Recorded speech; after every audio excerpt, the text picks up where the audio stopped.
circle left. The summer wind came blowing in from across the sea. The men start right one time around, left Alaman and we. All summer long we sang a song, swing your girl around promenade. All right, here we go, another Square Dance Callers Talking. Tonight I'm talking to Elaine Mikenas in New York. How are you, ma'am? I'm well, thank you. How are you, Charlie? I'm doing very well. It's great to get to talk to you. We have met a couple of times at conventions and different places like that. Since you're in New York, we don't really pass each other on the road when we're calling, but we have gone to a couple of caller schools together. I didn't even realize, and I've got a picture that you actually came to a caller school in Atlanta one time, didn't you? Yes. That's what I thought. I didn't even realize. I knew we'd been to GSI and things like that, but I was going through some of my class pictures with Ken Ratusi, and I was like, oh, there's Elaine right there. I had no idea, because that was 6 or 7 years ago now. Oh my goodness. Okay. Well, tonight it's about you, so let's get right to it. First of all, where are you?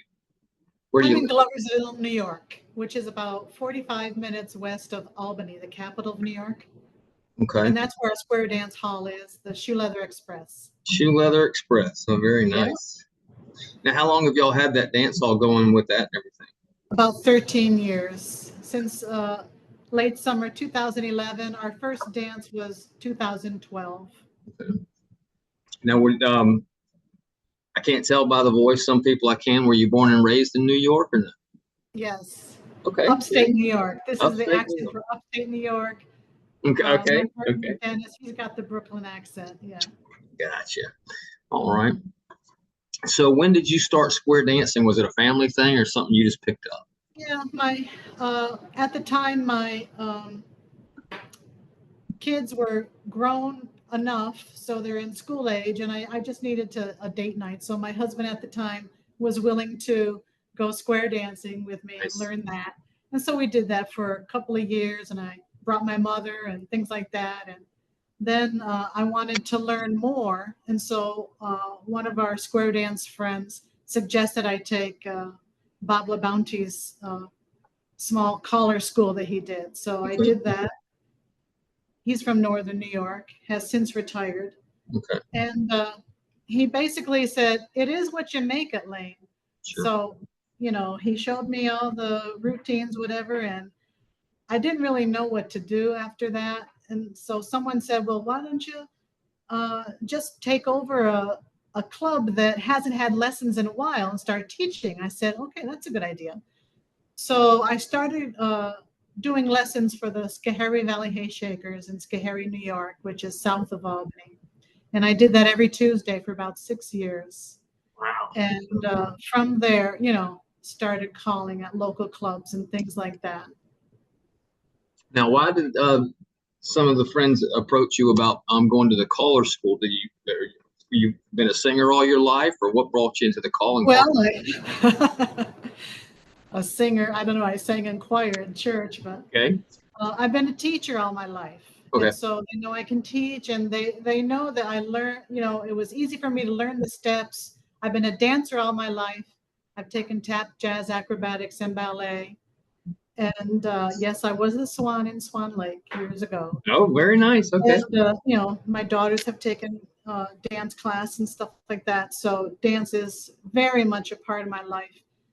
And for me, our club, it was going to fold. And so I said, if not me, then who? So I wanted to keep it going. I wanted to keep our tradition going before it dies. So and that's what I'm trying to do right here in Gloversville, bridge the gap between Albany to Buffalo and keep it going. So invite people here and go dancing to them as well. So we're trying to be a focal point. Outstanding. I know some people say that New York is a desert, but I want to change that. I really do. It was back in the 90s. We did have the state convention, and I know we don't have that many more clubs right now, but I would love to see it grow, and I'm positive that it will. Okay. I need everybody's help to come to New York State. Okay. At some point, I'm going to try my best to get up there. I certainly have. I know you've invited me to come up there, and at some point, I'll get up to New. And then You are welcome. What I did, outstanding.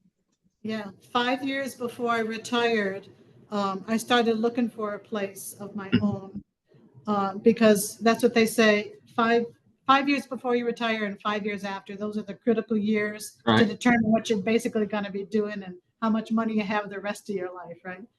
So a lot of clubs were folding and a lot of people did not want to be the treasurer or president, whatever. So I said, well, I'll be like the little red hen and I'll do it myself. And so I just started looking around and found a church. I thought I could have a church in my own hometown, but they were all taken.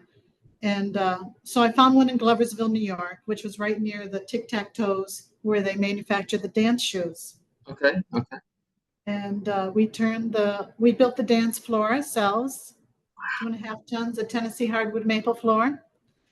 This is from a girl who just learned, home economics in junior high. So we asked a lot of friends and looked at a lot of YouTube videos to do it, used our high school math. And it came out, it's a beautiful floor, beautiful floor. You ask anybody. We turned the offices into bedrooms. So that's why I keep saying, anybody come by, if you're traveling through, we'll put a dance on for you. Oh, that's awesome. Yeah. It's a wonderful facility. We have a social room. We have a beautiful yard. In fact, the city with the downtown revitalization, they're increasing the green space.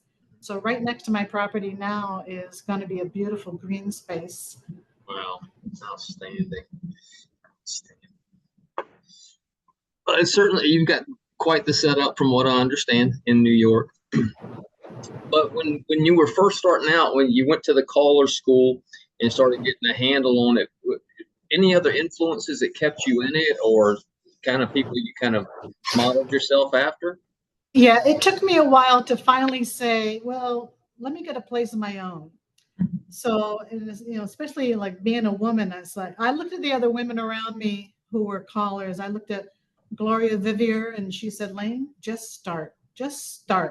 I looked at a lady who had a campground in Boonville, New York. And she was a square dancer, and that's what she did, camping. And she had a pavilion for square dancing, and she would hire callers in. So I looked at her and I said, yeah, I could do that. She has her own little spot.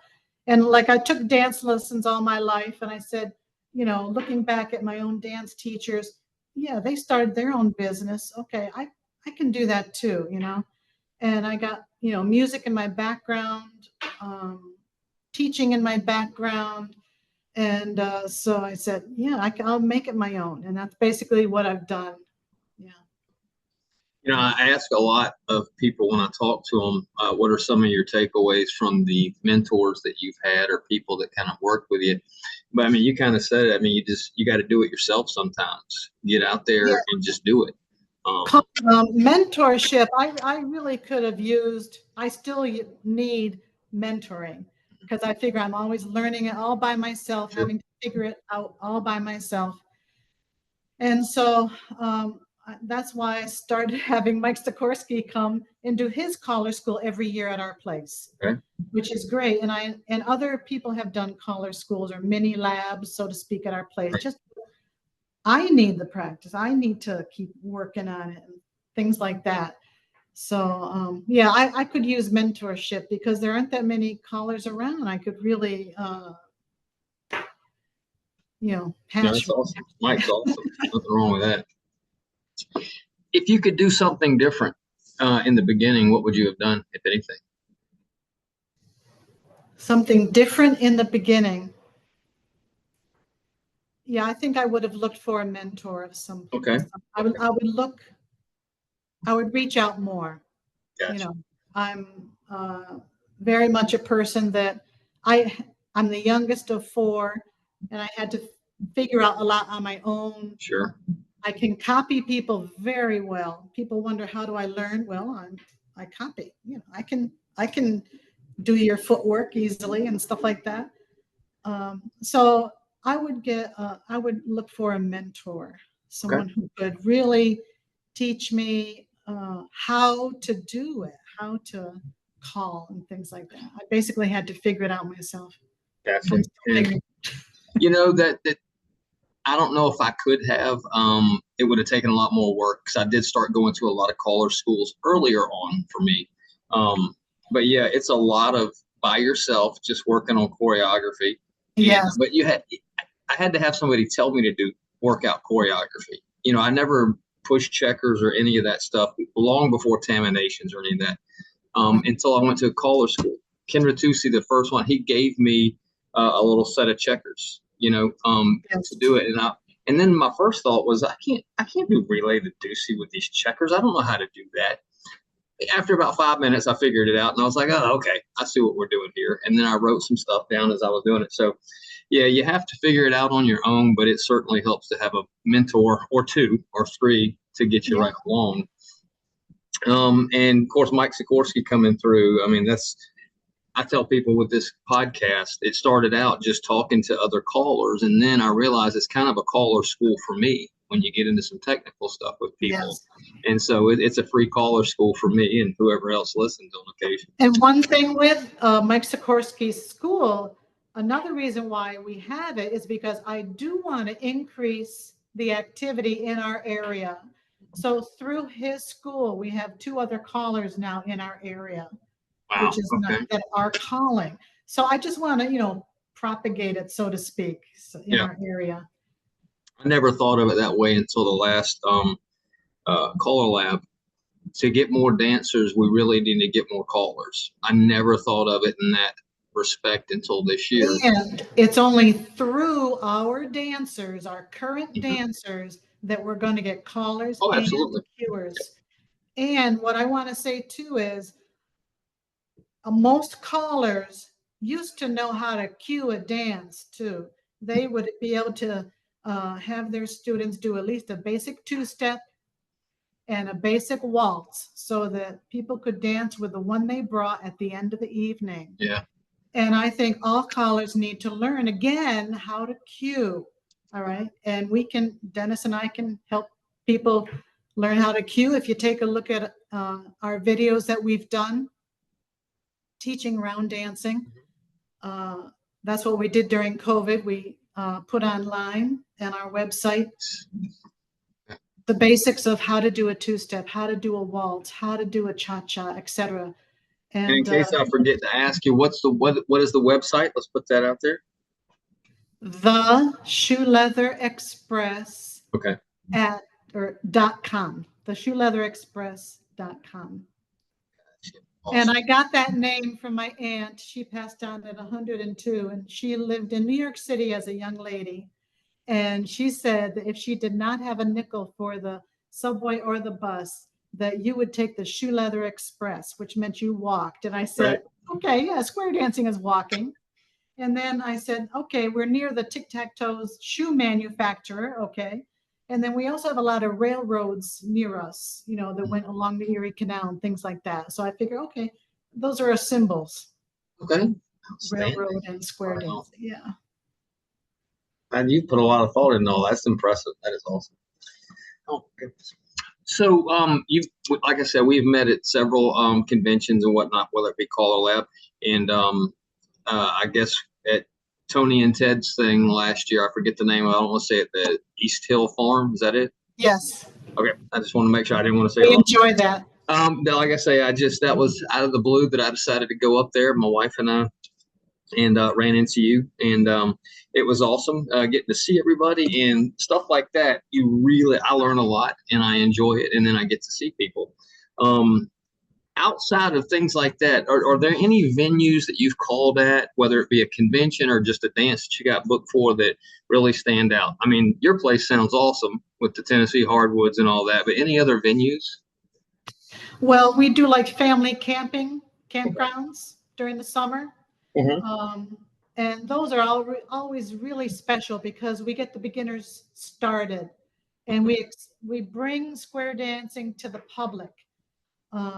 We did it. I rented a booth last year here in downtown Gloversville. when they had a street fair. And so we danced outdoors in the pavilion, inviting people to come and dance.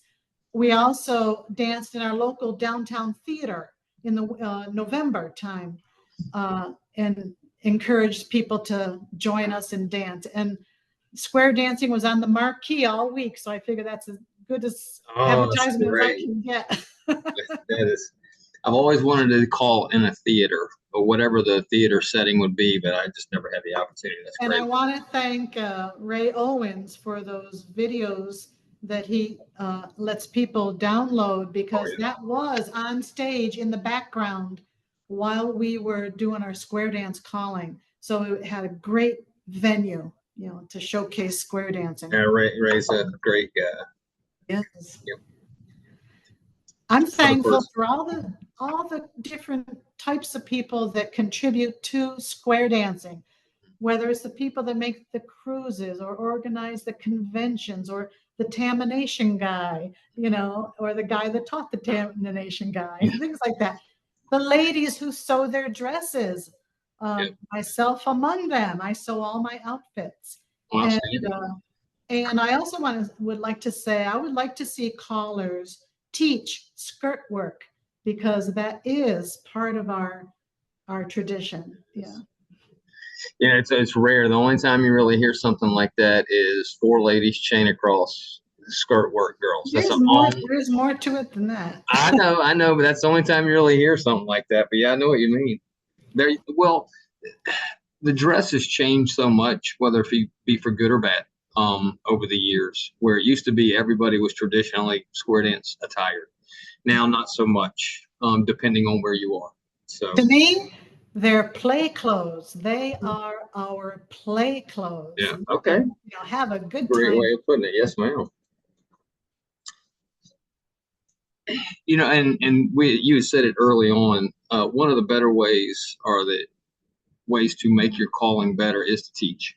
But you started out teaching before you were even kind of calling dances, weren't you? Yeah. Wow. Yes. Okay. You've already told some of them, but are there any stories about you that you want to tell us that we wouldn't normally know about you? Well, I speak French. Was that just something you learned, or did you spend time? I taught French in high school. Okay. And I taught English as a second language. I'm certified K through 12, and I also taught through college as well, English as a second language. And I used to tell my students, I used to travel the world, because I have traveled a lot, but now the world travels to me. And I even had my students do some square dancing too. In the ROTC class next door, I had them dancing as well, and stuff like that. I did after school programs, square dancing.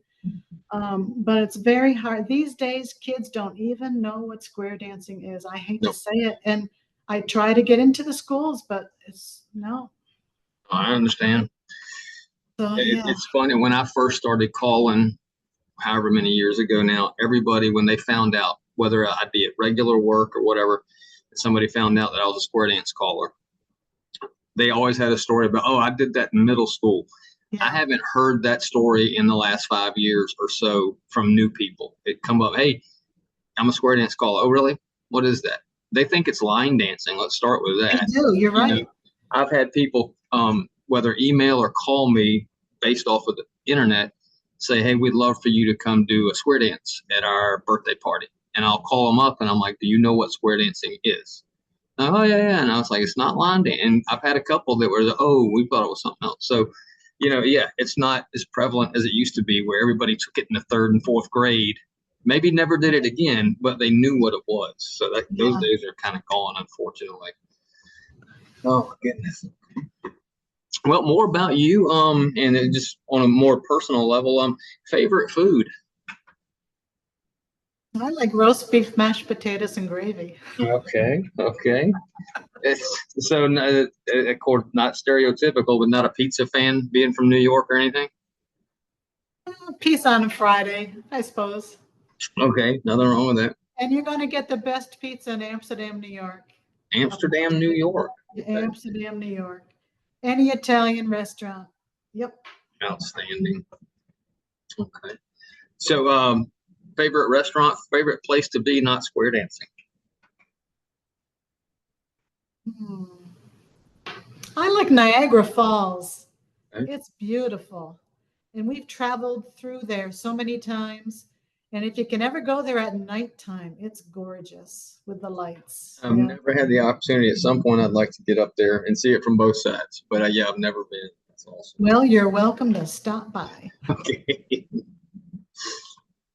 Now, Elaine, if I know obviously you like square dance music because you're a square dance caller.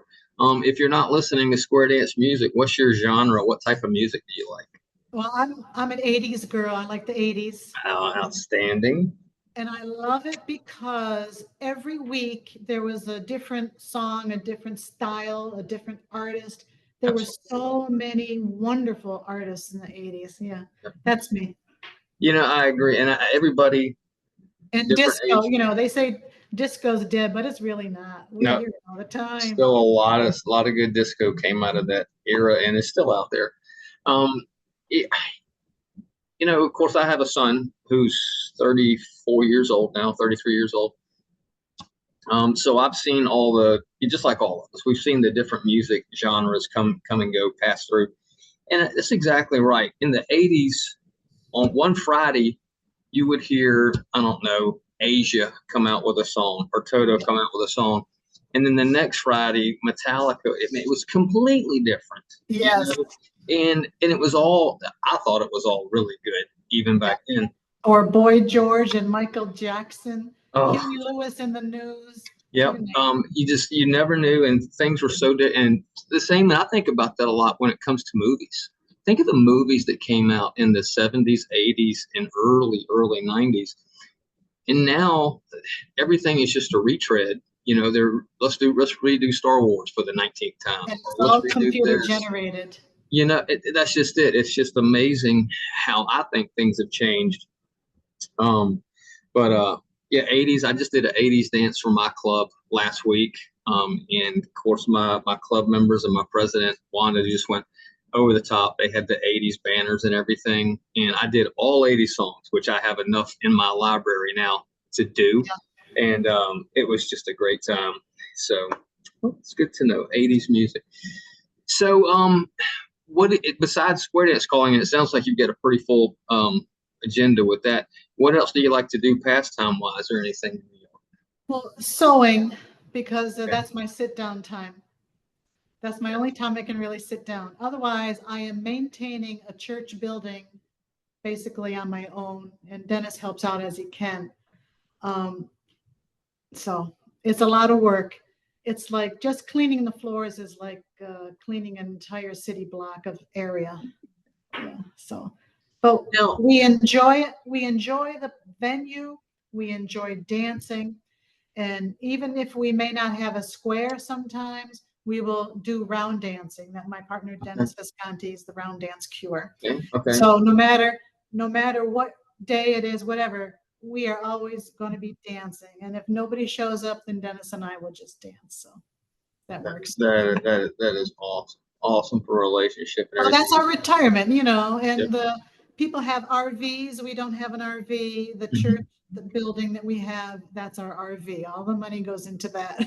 Now, when you were saying that you basically were in search of a church, how was that you wanted to buy a church and redo it into a home? How'd that ever come about? Well, we used to do our square dance lessons at the Newtonville United Methodist Church in Latham, New York. Okay. And very often, you know, Methodist churches would give us the space, whether it's Amsterdam or around anywhere, you know, and find the space in their social rooms. So at the time, I'm saying to myself, you know, why rent all the time? Why not own a building? And at the time, you know, late 90s, whatever, the churches where people were not attending, you know, and so churches sadly were closing. So I'm really glad that I bought a church just to save a church building. It has beautiful stained glass windows. You know, how can you not save No, a I mean it's building. great. You know, that's a fantastic story in and of itself. I've seen things, whether it be on Sunday morning or whatever, on news shows or anything, where people will buy a school, a church, and redo it into a home. And you know, I've always thought, man, that would be the best thing ever. Now taking Yes. on something like that. Now, do you and Dennis, do y'all have? Are y'all handy with saws and hammers that y'all do the work yourself, or do you farm it out? I do. Um, I had 1/3 of the building reconstructed so we could live there. Okay. Okay. The rest we did ourselves. You know, the floor, all the floors we did ourselves. That is I awesome. did the tile, the painting on this in the sanctuary. Mhm. It's just because it would cost me so much money for other people to do that, and I don't want to be taken advantage of price wise. So I do it myself. That's it. That is Save myself some money. that's Like I say, I recently qualified for a grant downtown. And at this stage in my life, yeah, I need a little help. I'd rather have somebody else do the work. And so, you know, I have to pay everything up front and hopefully I'll get some reimbursed back. But at least the brick will get pointed up and it'll last another 100 years. So, hey.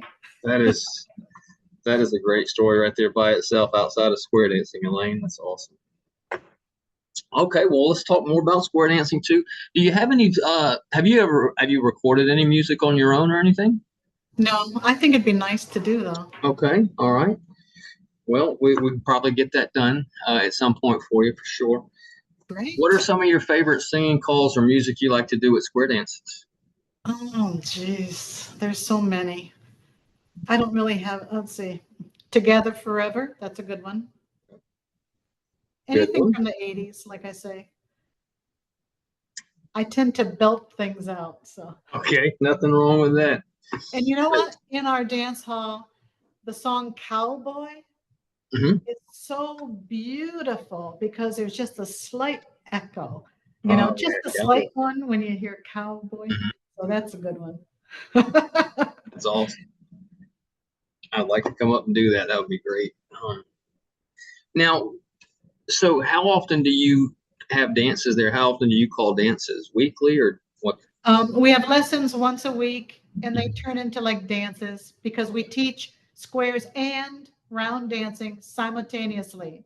Okay. It keeps the evening varied, and all of our dancers are round dancers as well. So they can dance the entire evening or wherever they go, they do not have to sit down and wait, you know. So we teach it simultaneously. And we have regular dances once a month, sometimes twice. You know, it all depends if a caller comes to town. Hint, hint. Okay, okay. Now, what is your process normally? I mean, because you have a lot of regulars, I'm sure, club members or people that come all the time. How do you go into it to keep it fresh for them? Is it music or Oh, choreography? good question. To get people to come here, I would ask them what their favorite hobby is. Okay. And for one person, it was trains. And so I said, well, why don't we have a train dance? And he had I think, 16th scale train that you could actually ride on. And he brought it on the back of his truck, and we brought it into the dance hall and displayed it. And I decorated everything with trains, you know, everybody's name on a caboose or whatever. And we had a train dance, and that's how I got one person to come dancing. We had like a woodworking dance, you know, people brought in their woodworking like that. Outstanding. One lady was into spinning, you know, weaving. And so I had her do a little presentation ahead of the dance. And it was like a little colonial kind of thing. We had Barbie, any movie. We just had a Barbie dance. You know, that was fun. Also, any kind of holiday, you just, you know, Google what holiday it is today, and then we can build a dance around that. And that's basically what I do. And it keeps our music fresh because then I look for whatever the category is, whether it's names, flowers, sports, and whatever. So our dance coming up this Saturday is going to be Go Fly a Kite Day. So I'm going to decorate it in kites. That's great. And I make all these decorations myself too. So. Yeah, if you want to look at our homepage and click on the Facebook photos, Okay.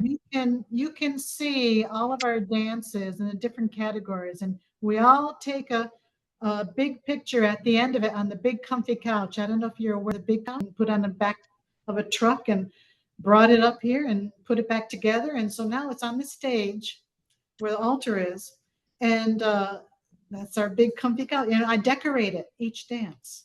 Wow. So it's been a train, it's been, a Disney, Lightning McQueen, it's been a cactus, you name it. I needed this place for my imagination. Let's put it that way. That is fantastic. Years. I've all those kids things and the big comfy couch. I've heard. Well, you're just gonna have to come by and have your picnic on the big comfy couch.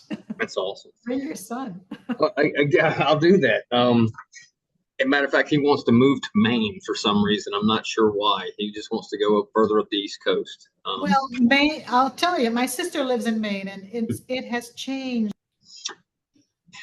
And I keep going back to this. It sounds like what you have right now is fantastic. But if you could call a dance anywhere in the world, where would it be and why? Anywhere else than where I am? Exactly, because you've got a really nice place there. Where else would you like to call sometime? Well, I always like to call at the national conventions, wherever they are, because I figure that's the Super Bowl of square dancing for me. Mm-hmm. Yep. Now, y'all going to be in Wisconsin? We're going to be in Wisconsin. Location, like traveling wise, I have traveled around the world. I spent a year in France studying over there in my college years, and so I traveled all around there. So traveling to Europe, I could take it or leave it. I enjoy the cruises we've been taking at this time in my life, So we are going to go on Mike Sikorsky's square dance cruise. That will be the first square dance cruise I've been on this year. So, yeah. Outstanding. Yeah, I just took my first one with the top of the line cruise that they just had with all the callers. In February?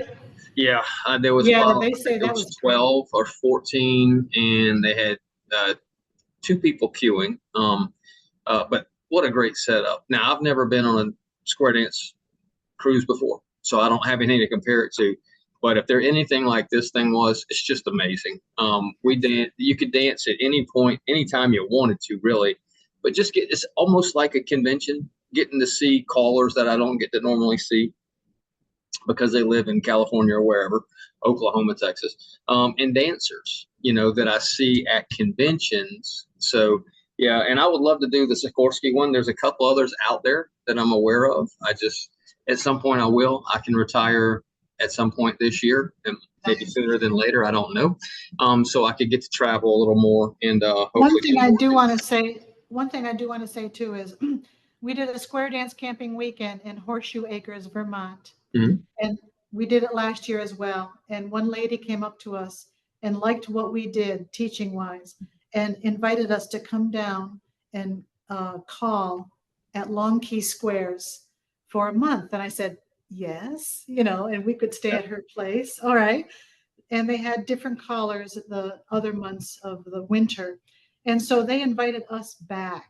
And so we're going to rent a place down there and call in Florida. And they really are active down there. And it's wonderful. The people at the outdoor resorts are just wonderful. Yeah. Yeah, I just started hearing about that probably a year or so ago about, people going down for a month or so and calling for them. Awesome. A lot of New Yorkers have a second home in Florida. New Yorkers are definitely snowbirds. And I always wanted to be able to become a snowbird. I never had the opportunity. I didn't have the money or whatever. So just to be able to go down there and do a good job and be asked to come back, is a real feather in my cap. And I appreciate the Long Key Squares. I just wanted to mention that. I'll have to check that out, Long Key Squares. And come down and dance with us there too. I would love to, absolutely. At some point, we're gonna. Charlie, would you say I'm a national caller now? You are absolutely a national caller. Right. Yes, ma'am. If you're going from New York to Long Key down in Florida, absolutely.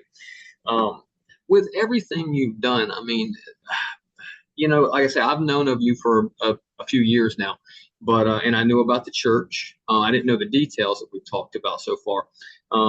But just what you've done just for square dancing in that area is just amazing, because I see so many, and I talk to other callers, whether it be through this or and one thing that I do, that Dennis and I always do as caller and cuer, we go to other people's dances. Yep. And we dance. We don't just go somewhere to call and cue. We actively travel to all these different places around us, hoping that people will come and reciprocate and dance with us as well. And that's what I need to see other callers do. I really don't see a lot of callers dancing out there. They need to participate more. I think. I do, and on occasion, and I know I talk about them all the time, but when any callers come through Georgia, within 100-mile radius of me, because I'm still working right full time, but within 100-mile radius, I make a point to go to their dance. If Wonderful. If it's a club down south of me, not long ago, Tony Oxendine called a dance down in Macon, Georgia, which is 80 miles from me. And anytime any callers like that, that ability get within 100 miles of me, I'm going. Yes. Just one, to support, and two, because I like to be amazed when I'm dancing. Yes. So I get a lot out of it, and I'll absolutely take my phone and set it at the bottom of the stage and record everything they're doing, because I'm going to go home and listen to it and write it down and figure it out. So yeah, you have to support it. I do that with my dancers also, whether it be my club or other clubs. Now, what's the name of your club? Mine is Cherokee Promenaders. It's in Calhoun, Georgia. They're about 50 miles north of me, where I live now. I've been their caller for a little over a year and a half, and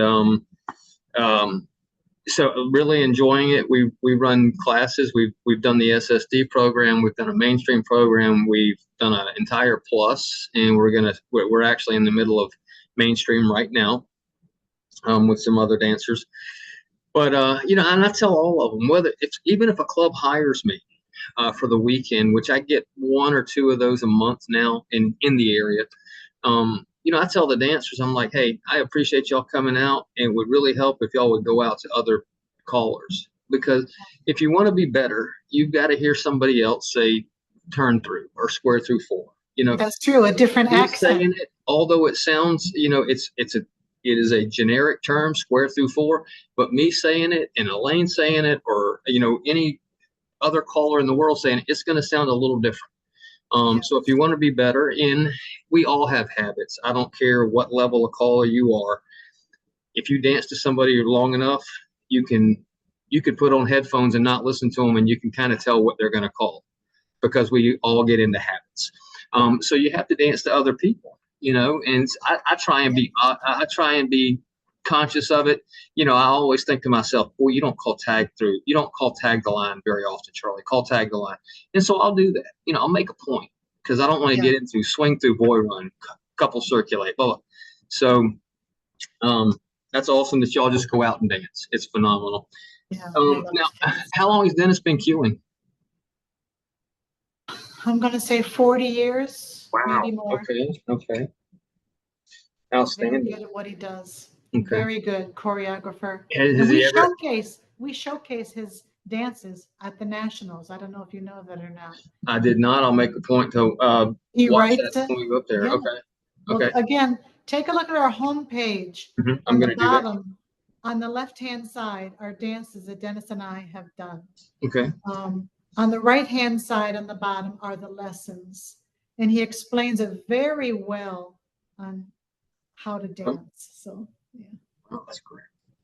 Yeah, I'm planning on going up. I'm going to go up I'll be there on Sunday for the GSI. Yeah. Absolutely. Round the Lab is going to be prior to the Nationals. So we're going to that first before the Nationals. So, yeah. Absolutely looking forward to that. And seeing y'all. That's it. That's the other thing I try and get across to some of my friends in Georgia that don't get to travel, whether it be for work or whatever. They don't get to go to CALLERLABs or national conventions or state conventions for the most part. You know, it's just as much seeing the other callers, getting to hang out with them during the day, walking around with them, watching them, listening to them.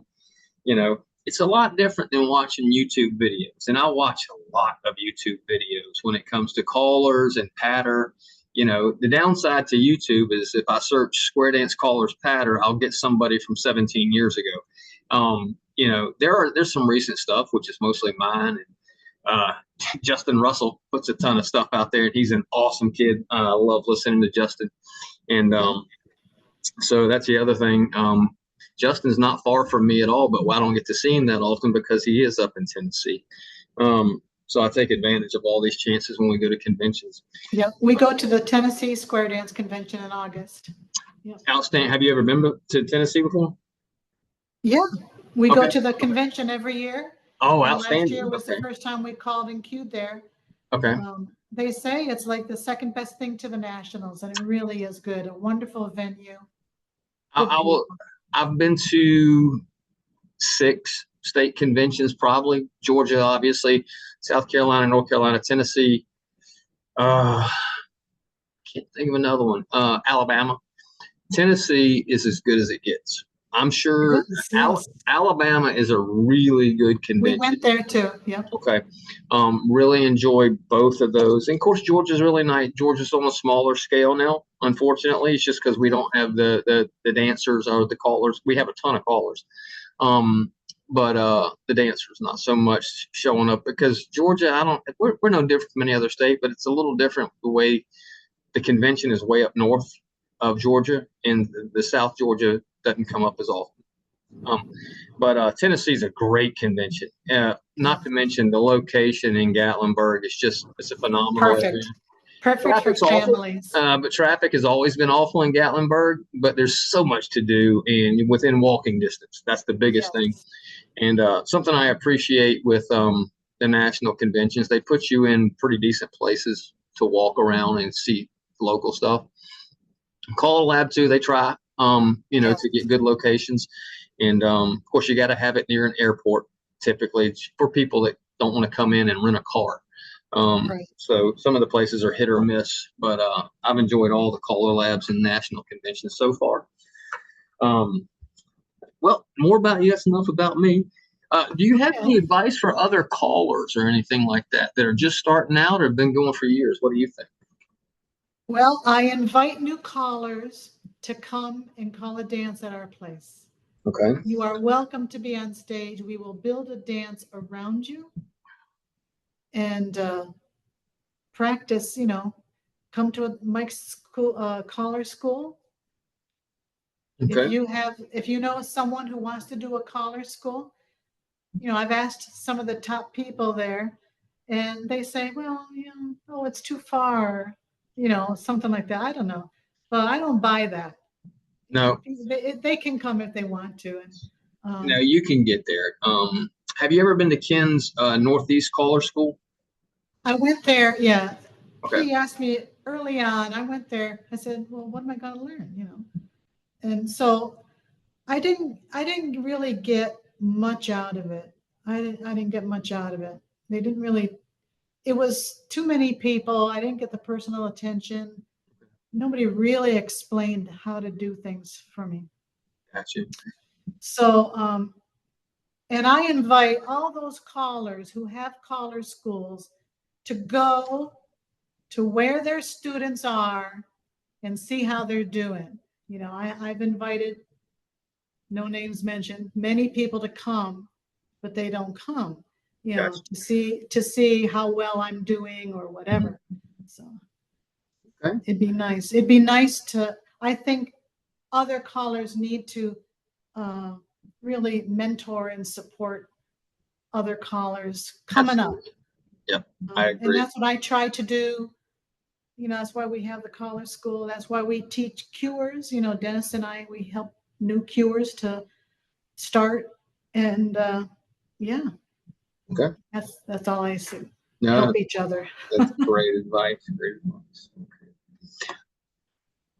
We talked about this a little while earlier, and you said you'd like to. If you could, do you have a song just off the top of your head? If you could record and make a song, what would it be? I do not have a song off the top of my Okay. head. Okay. And like, I'm sure you're like me when it comes to that. When I'm riding around listening to Spotify or whatever I'm listening to, whether it be 80s or one-hit wonders, whatever I'm listening to, you know, at some point something will come up and go, oh, I'd love to do that as a singing call. That would be great. Now, at this point, square dancing has I'm going to probably say, been done. I Feel For You by Shaka Khan. That's a good one. Oh, no, nothing wrong. That's good stuff. Very nice. Shaka Khan. Oh, okay. Good stuff. Good stuff.